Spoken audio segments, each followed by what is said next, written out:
Kapatid nito yung super set winner ng ARPC. Yun. Kaya yung super set ng NPC na nag-produce ng overall champion ng fan race ng ARPC.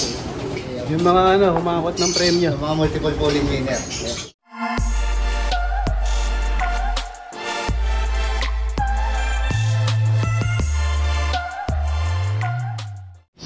Welcome back mga kalapatids. Siyempre bago tayo tumapak ng loop, tatapak muna tayo dito sa Champion Multiside Disinfectant.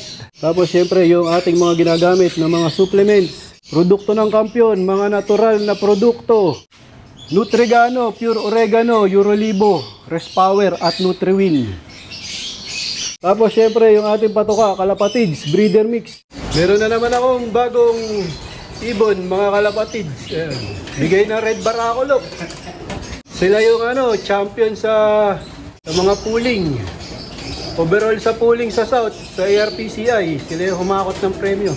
Pero na-vlog ko na nga sila mga kalapatids. Red Baracolop. Yan, si Boss Edmar, Ian Baron, tsaka si Daniel Castillo. Shoutout, Boss Daniel. Shoutout sa mga tropang kalapatids.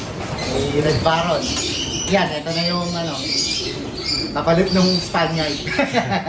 Yun. Yung request mo. Bali, niya, lahi? Bali ito, yung ultimate wise guy ni C.S. Nelson na Relax Johnson, tsaka yung Ika-Ika na Dan Severnstein. Ayun yung magulang ng mother side niya. Johnson, line breed na almost lock breed na Johnson Relax. Sir Nelson El Jericho, Pathway Loop.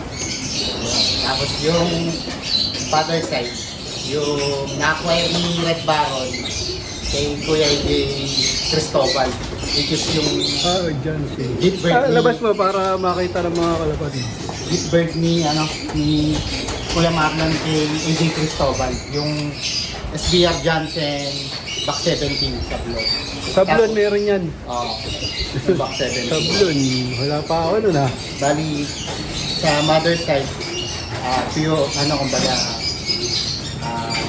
inbreed na relax, mother side niya. Tapos yung father side niya, two-way, SBR, tsaka Sablon. Yun. Kuya Marlon Lim. Bali, three-way to. Kapatid nito yung super set winner ng ARPC. Yun. Kaya yung super set ng NPC na nag-produce ng overall champion ng fan race ng ARPC. Yung mga humakot ng premyo. Yung mga multiple polling winner. Mabilis lang. Mabilis. Multiple polling winner. Yung pang kukros kayo sa ibon ko, syempre, mga kalapatid. Ayan. Bali, pamangkin nito din yung kapinner ng Burias Island. Burias. Basta matindi yan. Ayan, magano na, yung nag-molting na. Nag-molting na siya. Bali, kumuha siya ng kulay sa mga relax side. Yung mother niya kasi madilim na sa Johnson Relax. Sir Nelson Pathway. Yun, maraming salamat. Boss Daniel. Possible yun. Sa Red Baracolop. Ito, pinadalan ni ng Kuya Edmar ka ni Red Baron. Kusang bigay yan mga kalapatids Baka sabihin niya, hiningi ko yan. Yan, may bago na naman akong kalapate. Kukross ko sa mga lahi syempre ng mga ibon ko yan. Pang cross. Yun, pang infuse sa mga lahi ko. Maraming salamat, Boss Daniel. Patibilis. Boss Ian. Boss Edmar. Red Baracolop. Tsaka kay Boss Nelson Pathway Loop. Yun, shoutout sa inyo. Red Baracolop. Maraming salamat. Tapos, ito naman yung ibibigay ko sa kanila, mga kalapatids. Yan. Bali, kami. Palitan ng materyales. Nag-request si Red Baron. Bali, ang lahi naman yan, yung tatay, Spaniard Johnson, cross ng SBR Banlun. Okay. Tapos yung nanay niya, J. Hall Johnson, cross ng Major Payne. Yan. Yan, puro Johnson din. Solid foundation din. Madina na rin. Baseline ng Banlun. Ayan mga kalapatid. Kaya lang, mas bata itong nabigay ko sa kanila. Yung kanila, nagdadalagan Pero okay lang yan. Solid. Thank you. Ayos. Ayaw ko yan. Bali dito ko muna nga nilagay yung bigay ng red baracolop. Yan, syempre hindi muna natin siya isasama sa mga kalapati natin. Ang protocol nga namin dito mga kalapatids, pagka nga may bagong dating, kino-quarantine namin. Tingin ko nga wala naman tong sakit. Kasi magaling nga mag-alaga yung red baracolop. Ayun, kita-kita. Maganda yung dumi niya mga kalapatids. So, bali, bibigyan lang natin to ng probiotics. Tapos, i-deworm lang. Tapos, i-sprayan ng panghanip at pangkuto. So, yan. Gandang hen ito mga kalapatids. Bali, nasa ano siya, molting stage. Uy, meron pa palang ano to, personal band. Ayun ng red baracolop. Ayan, nakita nyo na yung tindig ng ibon mga kalapatids. Kanina kasi nung hawak ni Daniel, hindi natin makita yung figura ng ibon. Ngayon, ayan, kita na natin na nakatayo. Tapos ito na nga yung update dito sa aming breederan dito sa Ibunan. Pinagsama-sama ko muna dito yung mga inakay, mga kalapatids. Dito muna sila mag-aaral kumain at uminom. Magkakaedad sila.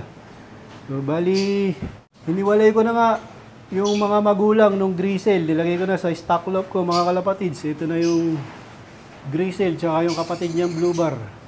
Mga kumakain na nga yan mga kalapatids. Pero dito ko muna sa ilalagay.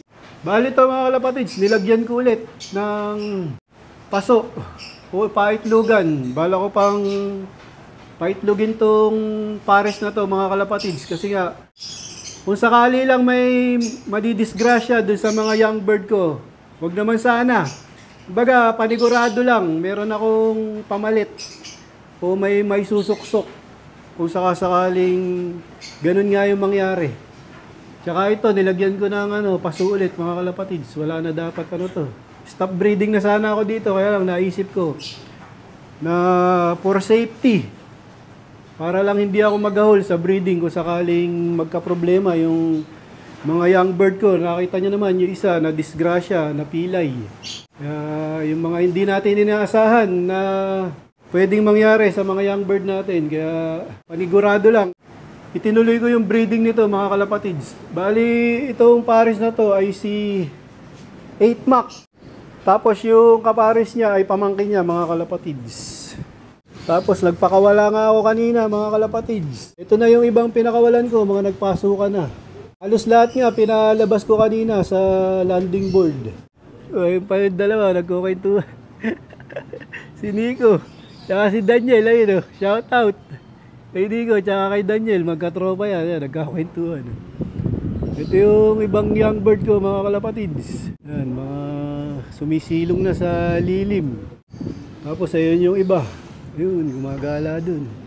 So, sa ngayon nga, hinahayaan ko lang silang gumala dyan. Halos na yan, 80% ng mga young bird ko, napapalabas na namin mga kalapatids.